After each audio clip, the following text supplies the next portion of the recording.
You want to remove this filter here. There's just a bunch of clips. There's a couple at the back here as well. You just move those out, lift it up, and then you can pull that whole thing off and that'll slide straight out. Getting the clips at the back can be a bit of a pain. I've just got a few tools like this, just made from 3mm fencing wire, just with a bend in it, so you can get at the back here and just push those rearwards to actually unclip those. And then once that's all loose, then you can just gently lift that up. That comes out. There's a couple of pokers that sort of go into holes on either side here. And then from there, you can just, this whole thing just slides straight out to be replaced, or it's entirely up to you. I actually wash these, really easy, just to get them in some warm dishwashing liquid and just sort of move them about a bit. Before you do that, just give it a bit of on the dirty side, which is going to be the outside. Just give them a bit of a whack on a hard surface. A lot of the debris will come out, and then you can wash them and then they end up like new. You want to make sure that these things work really well. There's one here and then one on the inside, because if they're not working well and stuff actually gets through, it actually clogs up the evaporator and the heater core, which is definitely not what you want to do. So keeping these in good working order is pretty important. And then putting it back in, you just gently slide it in until you can see at the back here it's all seated in correctly. It's seated there nicely, and then you can just push down the lid. To remove the air conditioning microfilter that's in the passenger footwell, this foam piece needs to come out first. There are 5 plastic screws that need to come out. These are a little bit different to, well, they're the same ones, but I've actually put a blob of stuff on the end of it so I can actually grip it. Otherwise you just need to put a little flathead screwdriver in those and remove those. I just find it's much easier just to do it by hand like this. And once those 5 are out, that foam piece will just pull down and out. And the air conditioning filter is in this one just here. There are just 3 clips, so you just pull that down and there's the filter in there. If that's sort of stuck up there like that, which it is, just use a little hook tool and just pull that down. And because of this sort of gap in here, you actually sort of need to squeeze it together in the middle to get it out. I'm not going to pull it out at the moment. It's pretty simple just to pull it down and replace that. Again, I clean those out, because especially this one, because it's a secondary filter, it doesn't get full of gunk. It's just light dust and stuff, and with some washing up water and warm water, etc., and you know, a bit of swishing around, it comes up pretty much like brand new. Obviously the installation is just the reverse of that. At the back of the car, you want to, when everything's cold, just remove the coolant checker to check that that's all good to go. And if you want to check the air filters or to replace those, then you have to remove the carpet and the lining and everything from the inside here. To remove the liner, the first thing you're going to do is just remove the seal.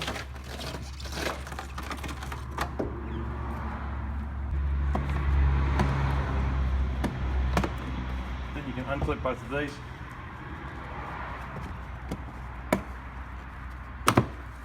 For each of these, there's just 3 clips which are around the oil fill, and then from there you can remove this here. It just takes a little bit of time to sort of pull that out over the top. When you remove the front bit, you want to pull that light out, so pull that clear, and then just pull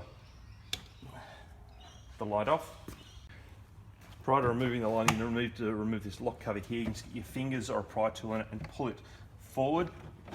When you pull it forward, then it sort of slides off the lining on these clips at the bottom here, with the 2 clips at the front which you put into the back metal piece here. You just want to pull that forward. They're generally quite stiff, and I actually just put a little bit of grease on those for the next time around, so they're a little bit easier. To get access to the right hand air filter, you need to remove the ECU. There are 4 attachment points. There are 2 M6 nuts at the bottom here, remove those. There's 1 M6 screw there, there's another one underneath here, so this cover needs to come off. It's just got some M6 plastic screws or plastic nuts. That comes off, and then you get at that attachment point there, and then once that comes off, this can just get moved forward and just move to the side. There's a big attachment harness just here that just moves to the side, and then you can get at it underneath. And with the ECU moved out of the way, now we need to remove or just disconnect the oil filler hose, which is sitting in front of it here. So all we're going to do is press in on the clips and just move that down, and you can just move that out of the way and just sit it there like that. And then we have the attachment points to both sides is identical. To remove the filter itself, a single T20 screw. So we're just going to remove that. And then once that's out, there are sort of a finger hold there and a finger hold there, and there's a clip underneath each one, so you've got to pull that down and pull this one up and get a bit of a tug, and the air filter will come out. To remove the air filter itself from the attachment piece of plastic here, there are again a couple of T20 screws inside here. You can just remove those and the air filter piece will come off. You can replace it. Again, I clean these rather than replace, so I clean them quite regularly. Make sure you, because they soak up a lot of water, they need to be fully dry before you put them back in again. So doing this on a hot day when you leave them out in the stinking sun is probably a good thing to do. Putting these back in, just a light coating of grease around these seals here is key to seal it on the inside. Check that there's no leaves. There's a leaf inside there. You can blow that out the other direction with some compressed air or a leaf blower or something, because the bit that's going into the engine is going in that way there. If you're going to blow some compressed air through here to blow all the dust and debris that's just going to be sitting in there, just plug this up on the inside bit before you do that, just with an old rag so nothing goes down into the engine, and then you can just blow everything out.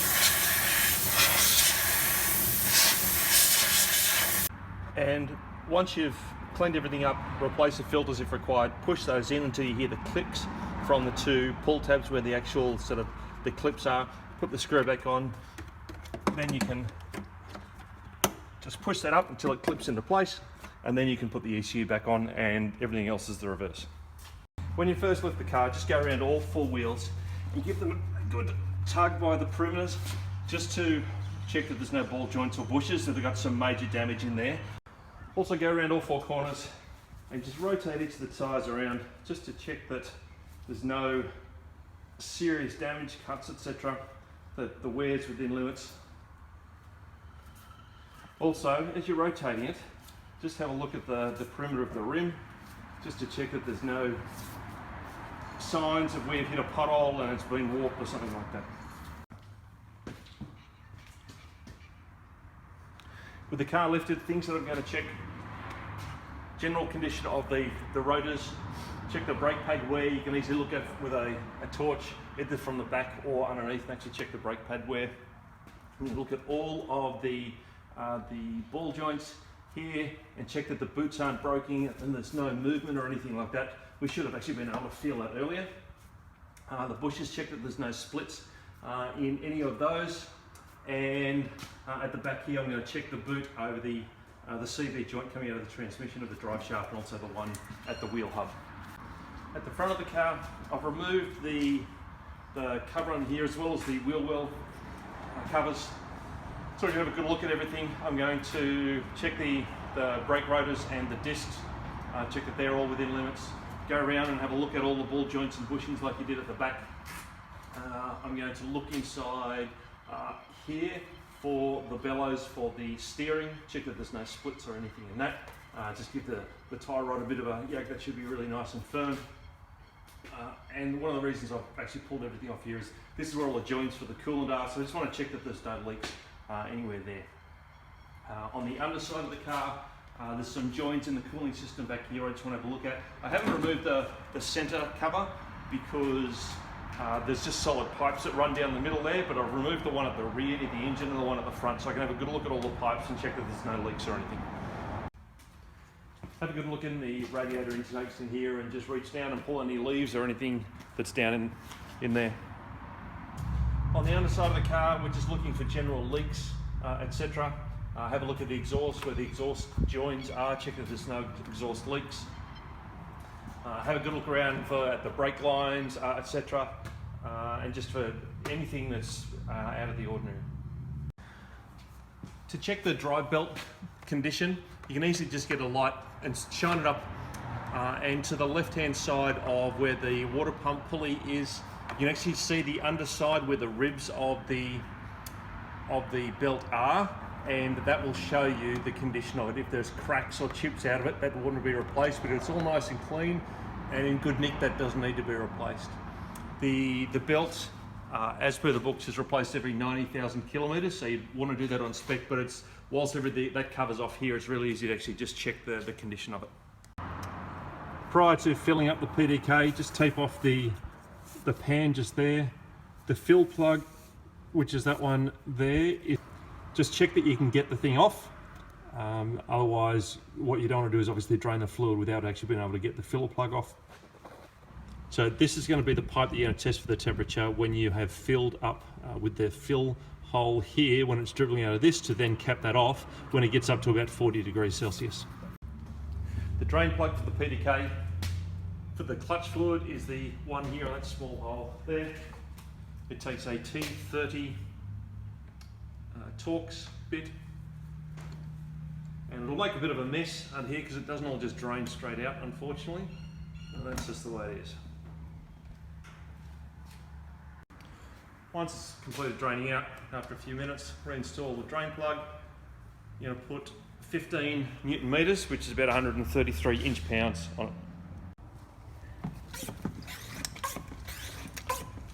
So fill it up until it starts dribbling out of the fill hole.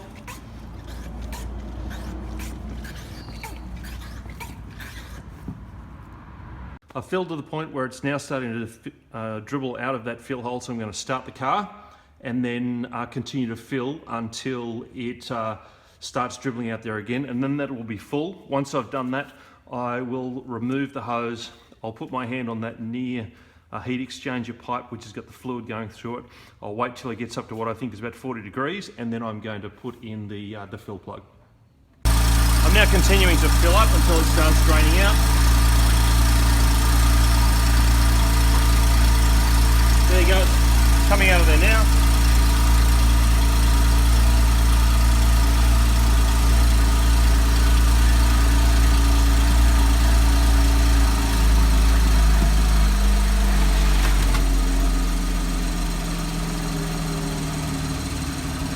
I've got my fill plug ready to go.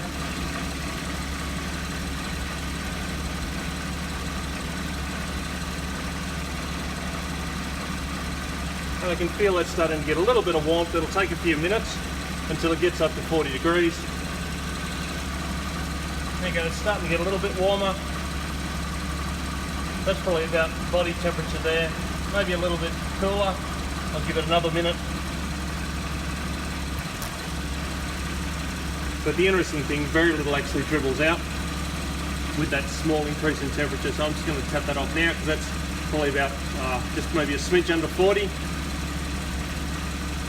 To drain the gear fluid, there are two drain holes. There's the main one here, which is at the back inside that slot, and that's just aft of the rear sway bar.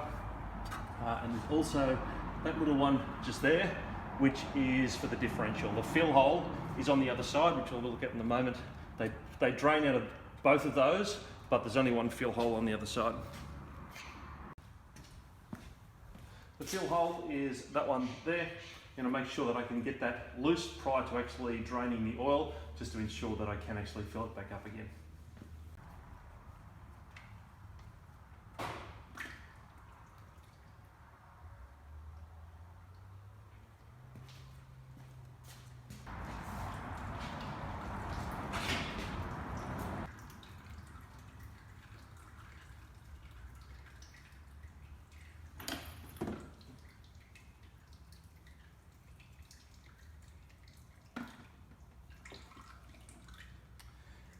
And once you've removed both of those, you actually want them to drain for a good 10 minutes or so, because the heat exchanger will continue to sort of just dribble out. So you want to wait until it actually stops. So it'll actually sit looking like this for a good 10 minutes or so. When you've done draining everything, the rear plug, the large one, will get 27 Newton meters, and the diff drain plug will get 10 Newton meters. Then you can fill everything up at the back until it is dribbling out the hole. Fill it with gear fluid until it's dribbling out the hole. And once I have filled the gear section of the gearbox with fluid, what I'm going to do now is start the car, and I'm going to put it into drive, so it's just in first gear for 2 minutes. And what that's going to do is it's going to run the pump, so it's actually going to fill up the heat exchanger, and then what I'm going to do is turn off the car and then pump a little bit more fluid until it's dribbling out again. So I can actually do this when I'm out of the car. I'm going to just use a stick to start the car on the brake pedal, and then just select the gears. If you have the door open, when you do this, if you jump out, it'll start spitting errors at you. I don't think it's too much of a big deal with it, but it'll actually start giving you errors on the display inside the car. So to stop that from happening, I'm just going to leave the door closed, start the car using a stick on the brake pedal, put it into gear, and then just let it run for a couple of minutes.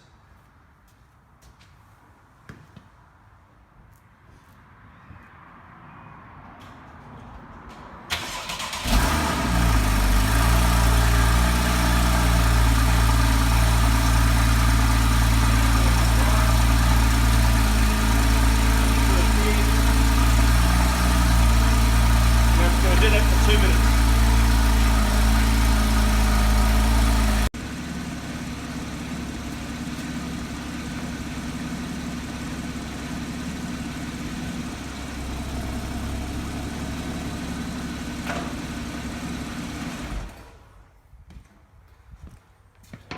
So 2 minutes later, turn off the car, and now I'm just going to pump a little bit more fluid in there until it's dribbling out again.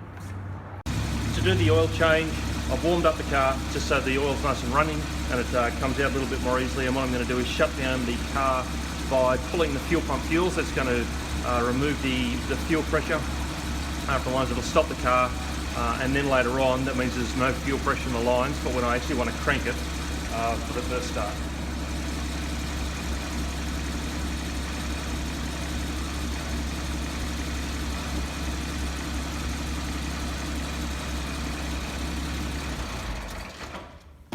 The car's just shut itself down because there's no fuel going to it. I can just go and turn it off. Just draining the engine oil from the pan here. Once this is drained out, give it a few minutes and then put the filler plug back in, 50 Newton meters. The oil filter is up in here. You'll need a tool like that silver one that you can see there, which fits the bottom of the oil filter housing. And when you remove that, when you pull it down, the filter will probably still remain attached to the car. You actually need to get your fingers in there and grab hold of the filter and pull it down, because if you don't do that, just the way everything works with all the braces and stuff in there, you can't actually get the cover off. So you actually have to take the filter with it, and then when you fit it again, you need to actually fit it into that to the housing and then put it up and onto the car. And there's the oil filter. When you put it back in there, the new filter, you're going to push it down so it's nice and snug, and then you're going to put it up there and fit it into the correct position. 25 Newton meters is what you need once it's installed. There's the new oil filter, so we're going to slot that straight down into that housing. Before I do that, I'm going to replace the O-ring that goes around the side there, put a light coating of oil on it so it threads up there nicely, and then I'm going to install the oil filter. So to fill up the oil, once you've replaced the drain plug and you've put in a new filter and torque those up, then you're going to come here and obviously fill up the car with oil. There's no dipstick, so you just need to put in the correct amount, and then later on you'll actually, once you fill everything up, you'll start the car, let it warm up to operating temperature, make sure the boot lid is closed, and only then will it allow you to tell you, or in the car tell you how much oil is in there. So you just need to put the right amount. 7.5 litres is a magic number for this car, or certainly for this engine. And if you don't replace the filter, 7.2 litres. So I've replaced the filter, so 7.5 is going to go in it. I just use They're calibrated, and I find this works really well. They're just some old tins that I've keep on using, keep nice and clean, which I decant from big bottles into these. And so I can measure out exactly how much I need to put in there and just shove it in there, and it works perfectly every time. This is the fuse panel back right underneath the liner in the boot. The ignition fuse, which I'm going to pull later on when I prime the car, is the fourth one from the left along here. B4, it's a 15 amp fuse. So the second row down and fourth from the left is the one that you want to pull for that. So I've put the appropriate amount of oil in the system. What I'm going to do now is prime the oil gallery, because the oil filter housing is empty at the moment. I want to fill that up, as well as allow all the parts to be lubricated so they're not dry for the first couple of seconds when you first start the car. That's why I remove the fuel pump fuse before and allow the engine to stop, so there's no fuel pressure in it. The fuel pump fuse is still removed, and also the ignition fuse at the back of the car is removed. And so I do this probably twice. Each time the system will allow itself to crank for about 5 seconds, and then it'll turn itself off because it doesn't start. Do that a couple of times, you'll actually hear the oil get into the system, and the RPM as it's on the crank will actually increase slightly, and that's when you know that there's actually oil into the system.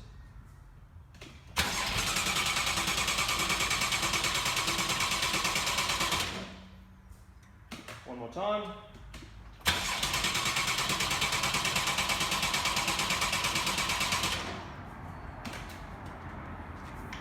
Now what I'm going to do is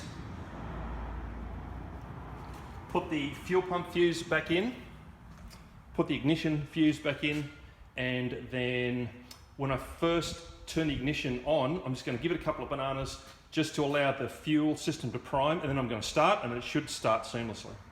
So I've replaced those fuses, and I'll now start the car, and hopefully, all being well, it should start beautifully. Give it a couple of moments just for the fuel pressure to prime, and then start. So there's no rattling or anything because it's not a dry start, which is exactly what you want. Now what I'm going to do is close the boot lid, because it needs to be closed for some reason to allow it to test the oil pressure, the oil level, and I'm going to allow it to come up to operating temperature, and then we can check the oil level in the car. The last thing I'm going to do when the engine's just warming up is I'm going to go into PIWIS and just reset all the service intervals there in the instrument cluster under maintenance repairs, and there's just one there which is reset service interval or reset maintenance interval, and you can just go ahead and do that.